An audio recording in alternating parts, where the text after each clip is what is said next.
अस्सलामुअलैकुम व्यूअर्स, आज मैं आपके साथ बहुत ही आसान और बहुत ही मुनफरिद किस्म के लजीज़ कीमे वाले नान की रेसिपी शेयर करूंगी। नान हम आज बिल्कुल आसान तरीके से बिना ओवन के बिना तंदूर के तैयार करेंगे तवे पर। आज की इस रेसिपी को हमने लाहौर के एक बहुत ही मशहूर रेस्टोरेंट खान बाबा के स्टाइल में तैयार करने की कोशिश की है। और आई होप व्यूअर्स कि अगर आप लोग इस रेसिपी को एंड तक देखेंगे और फॉलो करेंगे तो इंशाल्लाह ताला आपकी फैमिली की फेवरेट रेसिपी बन जाएगी ये, और आप बार बार इस रेसिपी को बनाने पे मजबूर हो जाएंगे। तो चलिए हम रेसिपी स्टार्ट करते हैं। सबसे पहले हम नान की डो तैयार करेंगे। उसके लिए मैंने आधा किलो मैदा लिया है छान कर। इसके अंदर डालूंगी 1.5 टीस्पून नमक। अब साथ ही मैं इसमें आधा चम्मच यानी हाफ टेबल स्पून चीनी डाल दूंगी। हाफ टेबल स्पून इसके अंदर डालूंगी इंस्टेंट यीस्ट। आपने फ्रेश साथ यूज़ करना है, पहले का रखा हुआ पुराना इस्तेमाल नहीं करना। अब साथ ही मैं इसमें डाल दूंगी half tea spoon baking soda, जिसे हम मीठा सोडा भी कहते हैं। आपने बेकिंग पाउडर नहीं बल्कि बेकिंग सोडा इस्तेमाल करना है, इस बात का ख्याल रहे। और अब इसके अंदर डाल दूंगी 1/4 कप दही, जो कि नॉर्मल टेम्परेचर पर हो यानी रूम टेम्परेचर पर। फ्रिज का रखा हुआ ठंडा दही आपने नहीं डालना। और अब साथ ही मैं इसमें डाल दूंगी 1.5 टेबल स्पून पिघला हुआ घी। इन तमाम चीज़ों को अच्छी तरह से मिक्स कर लेंगे। और मिक्सिंग करने के बाद अब मैं इसके अंदर डालूंगी 1 कप नीम गर्म दूध, और साथ में इसमें 1/4 कप दूध बाद में डालूंगी। 1 कप मैंने पहले डाला है और 1/4 कप मैं बाद में ऐड करूंगी। और इसकी एक डो तैयार कर लूँगी। बिल्कुल इसे हमने आटे के स्टाइल में गूंदना है, जैसे हम रोटी पकाने वाला आटा गूंदते हैं, सेम उसी स्टाइल से हम गूंद के डो तैयार करेंगे। तो यहाँ पे देखिए आटे को मैंने गूंद लिया था, यानी डो मेरी तैयार थी। और ये देखिए ना तो बहुत ज़्यादा नरम है और ना बहुत ज़्यादा सख्त, बिल्कुल नॉर्मल से टेक्सचर के साथ इसको गूंद के इसका पेड़ा सा बनाकर अब इसको एक बाउल के अंदर रखेंगे। बाउल को मैंने पहले अच्छी तरह से ऑयल लगा लिया था, और अब थोड़ा सा ऑयल मैं इसके ऊपर भी लगा दूंगी ताकि इसके ऊपर खुश्की या सिकरी वगैरह ना आए। और इसे कवर कर देंगे। आप चाहें तो किसी प्लेट वगैरह के साथ या एयर टाइट ढक्कन के साथ भी इसे कवर कर सकते हैं। मैंने इसके ऊपर फ्रेश रैप लगाकर इसे कवर कर दिया है। और अब इसे किसी गर्म जगह पर 1 घंटे के लिए छोड़ देंगे। और अगर सर्दी का मौसम हो तो आप इसे किसी हीटर वाले कमरे में छोड़िएगा। तो यहाँ पे जब तक हमारी डो राइज हो रही है हम इसकी स्टफिंग तैयार कर लेते हैं। तो एक पैन के अंदर मैंने 2 टेबल स्पून ऑयल लिया है और इसके अंदर 1 टेबल स्पून लहसुन अदरक का पेस्ट जो है डाल के इसको फ्राई कर लेंगे। हल्का सा इसे गोल्डन कलर आने तक फ्राई करेंगे ताकि लहसुन अदरक की जो एक ख़ास स्मेल होती है वो ख़त्म हो जाए। तो व्यूअर्स यहाँ पे अब अक्सर होता है कि कुर्बानी का गोश्त हो या फिर वैसे गोश्त हो तो उसमें से एक ख़ास महक आती है जो कि खाने में अच्छी नहीं लगती। तो उस महक को दूर करने के लिए जैसे ही देखें लहसुन अदरक के पेस्ट का कलर लाइट सा गोल्डन आया है तो मैं इसके अंदर आधा किलो बीफ का बारीक पिसा हुआ मशीन का कीमा ऐड कर दूंगी। तो यहाँ पे अच्छी तरह से इस लहसुन अदरक के पेस्ट के साथ मैं इस कीमे को फ्राई करूँगी। हाई फ्लेम पर इसे भूनूंगी। इससे क्या होगा कि हमारे गोश्त के अंदर से जो एक ख़ास स्मेल होती है वो ख़त्म हो जाएगी। तो यहाँ पे मैंने इसे 2 से 3 मिनट तक हाई फ्लेम पर अच्छी तरह से भून लिया था। कीमे ने पानी छोड़ना स्टार्ट कर दिया है। तो अब इसके अंदर हम कुछ स्पाइसेस डाल देंगे, जिनमें सबसे पहले मैं डालूंगी नमक हाफ टेबल स्पून, भुना और कुटा हुआ धनिया है 1.5 टेबल स्पून, ये डाल देंगे। अब इसके साथ ही इसमें डाल देंगे 1.5 टीस्पून कुटा हुआ और भुना हुआ ज़ीरा पाउडर। इसके साथ ही मैं इसके अंदर डाल दूंगी कुटी हुई लाल मिर्च 1.5 table spoon, half tea spoon इसमें हल्दी डाल देंगे और 1 टीस्पून इसमें डाल देंगे गरम मसाला पाउडर। ये घर का पिसा हुआ गरम मसाला पाउडर है जिसमें जायफल और जवित्री वगैरह मौजूद है। और अब इसके साथ ही इसमें फ्रेश लेमन का जूस ऐड कर देंगे 1 टेबल स्पून। इन तमाम मसालों को अच्छी तरह से मिक्स कर लेंगे और अब इसको बिल्कुल लो फ्लेम पे कवर करके पकाएंगे, इतना कि कीमे का जो पानी है वो अच्छी तरह से ड्राई हो जाए। तो यहाँ पे मैं इसको कवर कर रही हूँ और बिल्कुल लो फ्लेम पे 15 से 20 मिनट तक पका लूँगी। यहाँ पे 15 से 20 मिनट हो चुके थे। कीमे का पानी जो है वो अच्छी तरह से ड्राई हो चुका है और मैंने इसमें कोई भी एक्स्ट्रा पानी शामिल नहीं किया था। कीमे का जो अपना पानी था उसी में ही ये पक के तैयार हुआ है, क्योंकि हमने इसे बिल्कुल बारीक मशीन से चॉप करवाया था। अब इसके अंदर डाल देंगे एक मीडियम साइज़ की प्याज बिल्कुल बारीक चॉप की हुई, 2 से 3 हरी मिर्चें हैं जो कि बारीक काट कर मैंने ऐड की हैं। अच्छी तरह से इनको भी कीमे के साथ भूनते हुए पका लेंगे। तो यहाँ पे देखिए प्याज जब थोड़ा सॉफ्ट हो जाएगा तो अब इस स्टफिंग को हम ठंडा होने के लिए छोड़ देंगे, फ्लेम को ऑफ कर देंगे। यहाँ पे स्टफिंग हमारी ठंडी हो चुकी थी। अब इसके अंदर बारीक कटा हुआ हरा धनिया डाल के इसे अच्छी तरह से ठंडा होने के लिए मैं एक साइड पे छोड़ दूँगी। याद रहे कि स्टफिंग को हमने मुकम्मल तौर पे ठंडा करके फिर इस्तेमाल करना है। तो दूसरी तरफ देख लेते हैं अब अपनी डो को। तो इसे भी तकरीबन 1.5 घंटा हो चुका था तो ये देखिए माशाल्लाह से ये कितनी ज़बरदस्त किस्म की राइस हो चुकी है। हाथ के साथ दबा के मैंने इसकी सारी हवा निकाल दी थी और इसे 1 से 2 मिनट मज़ीद नीट किया था। अब इसे एक पेड़े की शक्ल में बाहर निकाल लूँगी काउंटर पे और इसे 4 बराबर हिस्सों में तकसीम कर लूँगी।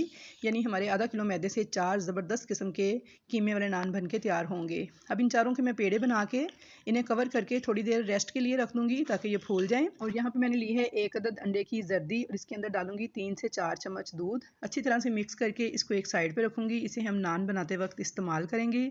और अब यहाँ पे मैंने लिया है पिघला हुआ मक्खन या आप घी भी इस्तेमाल कर सकते हैं, 3 से 4 टेबल स्पून। और अंदर मैंने डाल दिया है थोड़ा सा हरा धनिया। इसे भी मिक्स करके एक साइड पे रखेंगे। स्टफिंग भी हमारी बहुत अच्छे से ठंडी हो चुकी है और पेड़े भी हमारे फूल के डबल हो चुके हैं। ये देख सकते हैं आप, बहुत अच्छे से राइज हुए हैं। अब इनमें से एक पेड़े को उठाऊंगी। थोड़ा सा मैदा मैंने काउंटर पे डस्ट किया है और इसके ऊपर मैं इसे रख के हाथ से प्रेस करते हुए बिल्कुल रोटी की तरह फैला लूँगी। तो बस आपने हल्का हल्का सा मैदा जो है वो डस्ट करना है, बहुत ज़्यादा मैदा डस्ट नहीं करना। और इसे इस तरह से फैला लेना है। थोड़ा सा मैं इसको बेल लूँगी और किनारे ज़रा बारीक कीजिएगा। बेलते हुए इसकी साइड्स को बदलते जाना है, यानी दोनों साइड से आपने इसे इक्वल बेलना है। और यहाँ पे जो छोटी सी रोटी हमारी तैयार हुई है, इसके दरमियान में 4 टेबल स्पून के बराबर या फिर हस्बे ज़रूरत आप स्टफिंग डालिएगा। किनारे को उठाते हुए इस तरीके से जिग जैग इसको फोल्ड करते जाइएगा। एक्चुअली हमने इसके सिरों को मिलाते हुए इसे सील करना है, यानी मुकम्मल तौर पे बंद करना है। अच्छी तरह से प्रेस करके इसके सिरों को इस तरह से घुमा के गोल पेड़े की शक्ल दे लेंगे। तो यहाँ पे देखिए हमारे कीमे वाले नान का एक पेड़ा बिल्कुल तैयार है। अब हम इसे हल्का हल्का सेंटर से प्रेस करते हुए साइडों की तरफ लेकर जाएंगे ताकि स्टफिंग जो है पूरे नान में अच्छे तरीके से फैल जाए। हल्के हाथों से इस तरह से प्रेस करते हुए आपने इसे बढ़ाते जाना है, यानी नान की शेप देते जाना है। और इसकी दोनों साइड्स को बारी बारी बदल के फिर प्रेस करना है, यानी आपने इसे दोनों साइडों से इक्वली प्रेस करना है और इसकी साइड्स को चेंज करते जाना है। अब हमने जिस साइड इसकी जहाँ पे किनारे सील किए थे वो साइड इसकी नीचे की तरफ रखेंगे और जो सादे वाली साइड है वो इसकी ऊपर की तरफ रखेंगे। और यहाँ पे मैंने एक दूध वाले डोल का ढक्कन लिया है और इसे हल्का सा इस तरह से प्रेस करके एक निशान बना लेंगे। जो बाज़ार वाले होते हैं उनके पास एक सांचा होता है, हमारे पास वो सांचा नहीं है, तो हमने ये देसी जुगाड़ लगाते हुए मैंने ये तरीका इस्तेमाल किया है। तो आई होप आपको बेहद पसंद आएगा और बहुत ही आसान सा तरीका है। आपने डोल का जो ढक्कन का निशान है बहुत ज़्यादा डीपली नहीं लगाना, बस इसकी ऊपरी सतह पर लगाना है। इसे हल्का सा प्रेस करते हुए और उंगलियों की मदद से प्रेस करते हुए आपने ये निशान बना लेने हैं। अब इसकी दूसरी साइड पे भी इसी तरह से मैं ये निशान बना लूँगी उंगलियों के साथ प्रेस करते हुए। तो व्यूअर्स यहाँ पे अली खान बाबा रेस्टोरेंट की कमर्शियल लुक देने के लिए अब हम इसकी साइड्स पे बटर नाइफ़ की मदद से तिरछे कट्स लगा लेंगे। ये कट्स भी आपने बहुत ज़्यादा गहरे नहीं लगाने, बस हल्के हल्के ऊपरी सतह पर आपने लाइट लाइट से ये कट्स लगा लेने हैं। तो यहाँ पे बहुत ही खूबसूरत सी हमारे नान की जो लुक है दिखने में लग रही है। तो इंशाल्लाह ताला खाने में भी ये बेहद लजीज होगा। आप उंगलियाँ चाटते रह जाएंगे और कमेंट्स बॉक्स में मुझे दाद दिए बगैर नहीं रह पाएंगे। तो यहाँ पे देखिए नान हमारा मुकम्मल तौर पे रेडी है अब तवे पे डालने के लिए। तो मैंने दूसरी तरफ बिल्कुल हल्की सी आंच पे एक तवा जो है वो गर्म होने के लिए रख दिया है। तो यहाँ पे देखिए नान पे कट्स भी लग चुके हैं। अब इस नान को बहुत ही एहतियात के साथ उठाते हुए मैं उल्टा कर दूँगी। ये देखिए अब इसकी जो बैक साइड है इसके ऊपर मैं हाथ के साथ पानी लगाऊंगी। सादा पानी में लगा रही हूँ ताकि ये नान जो है पीछे से मुकम्मल तौर पे गीला हो जाए और तवे के साथ आसानी से अच्छी तरह से चिपक जाए। तो यहाँ पे देखिए पानी मैंने बहुत अच्छे से इसकी बैक साइड पे लगा लिया है। अब मैं इसको उठाऊंगी और गरम तवे के ऊपर डाल दूँगी। और यहाँ पे जिस साइड पे हमने पानी लगाया था वो साइड मैंने तवे के ऊपर डाली है और दूसरी साइड्स के ऊपर उंगलियों की मदद से जहाँ हमने निशान लगाए थे वहाँ पे दोबारा से प्रेस करते हुए निशान बना लेंगे। इससे एक तो नान की शेप बहुत खूबसूरत आएगी, दूसरा हमारा नान इस तरह प्रेस करने से अच्छी तरह से तवे के साथ चिपक जाएगा। फ्लेम यहाँ पर आपने बिल्कुल लो रखना है, 5 से 6 मिनट तक इसको बिल्कुल लो फ्लेम पर हम पकने देंगे। तो ये देखिए बहुत ही खूबसूरत नान हमारा पक के रेडी हो रहा है। और व्यूअर्स एक बहुत ही अहम बात कि आपने यहाँ पे लोहे का तवा इस्तेमाल करना है, नॉन स्टिक तवा इस्तेमाल नहीं करना। अगर आपके पास लोहे का तवा ना हो तो आप सिल्वर की जो देगची होती है उसका प्लेन ढक्कन भी तवे के तौर पे इस्तेमाल कर सकते हैं इस नान को पकाने के लिए। और डालते सार ही सबसे पहले उंगलियों की मदद से आपने प्रेस करके निशान बनाने हैं। उसके बाद फ़ौरन बाद आपने जो अंडे की जर्दी हमने मिक्स करके रखी थी दूध के साथ, इसके ऊपर ब्रश की मदद से वो लगा देनी है। अगर आपको अंडा पसंद नहीं है तो आप सिंपल दूध भी इसके ऊपर लगा सकते हैं।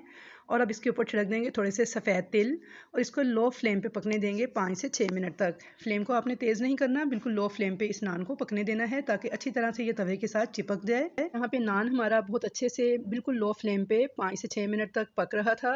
तो मैंने दूसरी तरफ चूल्हे पर एक अदद कढ़ाई थी मेरे पास पुरानी, जिसे मैंने प्री हीट होने के लिए मीडियम फ्लेम पे रखा हुआ था कवर करके। और इसके अंदर देख सकते हैं आप मैंने एलुमिनियम फॉइल बिछाया हुआ है, लेकिन अगर आप नहीं बिछाएंगे तो ज़्यादा अच्छा नान तैयार होगा। तो यहाँ पे देखिए जो तवा था उसे मैंने इस तरह से कढ़ाई के ऊपर उल्टा करके रख दिया है और कढ़ाई के नीचे मैंने फ्लेम जो सा है मीडियम टू हाई कर दिया है। और यहाँ पर मीडियम टू हाई फ्लेम पर नान को एक बार फिर 8 से 10 मिनट तक पका लेंगे। और इस कढ़ाई के ऊपर जब हम नान को बेक कर रहे होंगे तो आपने दरमियान में 1 से 2 बार नान को ज़रूर चेक कर लेना है। जब नान पर आपकी मर्ज़ी का कलर आ जाए तो आपने इसको उतार लेना है। बस यहाँ पे आप देख सकते हैं कि कढ़ाई में से मैंने एल्युमिनियम फॉइल जो है हटा दिया था 2 से 3 मिनट के बाद, क्योंकि जब तक एल्युमिनियम फॉइल इसके अंदर था इस पर कलर नहीं आ रहा था। जैसे ही मैंने उसको हटाया तो इस पर बहुत ही खूबसूरत सा कलर आने लगा। तो इसलिए आप एल्युमिनियम के फॉइल के बगैर ही इस नान को तैयार कीजिएगा। तो यहाँ पे देखिए नान हमारा मुकम्मल तौर पे रेडी हो चुका था। तवा मैंने उतार लिया है कढ़ाई के ऊपर से और अब इस नान को एक फ्लैट चम्मच की मदद से इस तरह से तवे के ऊपर से उतार लेंगे। और अब देसी घी के अंदर जो हरा धनिया मिक्स करके रखा हुआ था वो इसके ऊपर लगा लेंगे ब्रश की मदद से अच्छी तरह से। और जैसे जैसे नान तैयार होते जाएंगे हम इसके ऊपर बटर पेपर रखकर कोई प्लेट रख देंगे ताकि नान जो है हमारे वो सॉफ्ट रहें। यहाँ पे मैं आपको नान की बैक साइड भी चेक करवा देती हूँ। तो ये देखिए माशाल्लाह से कितना खूबसूरत कलर आया है और कितने ज़बरदस्त हमारे नान पक के रेडी हुए हैं। एक मैं आपको काट के अंदर से भी दिखा देती हूँ कि कितने सॉफ्ट, कितने जूसी, मज़ेदार किस्म के कीमे वाले नान हमारे बिना ओवन के, बिना तंदूर के, घर पे बहुत ही बेसिक मसालों के साथ मज़ेदार बन के तैयार हुए हैं। आई होप व्यूअर्स कि आपको मेरी कीमे वाला नान बनाने की ये रेसिपी ज़रूर पसंद आएगी। रेसिपी को फॉलो कीजिएगा और कमेंट्स बॉक्स में अपना फीडबैक देना मत भूलिएगा। तो इंशाल्लाह ताला मुलाकात होगी आपके साथ एक अच्छी और नई रेसिपी के साथ। तब तक के लिए मुझे दीजिए इजाज़त। अल्लाह हाफिज़।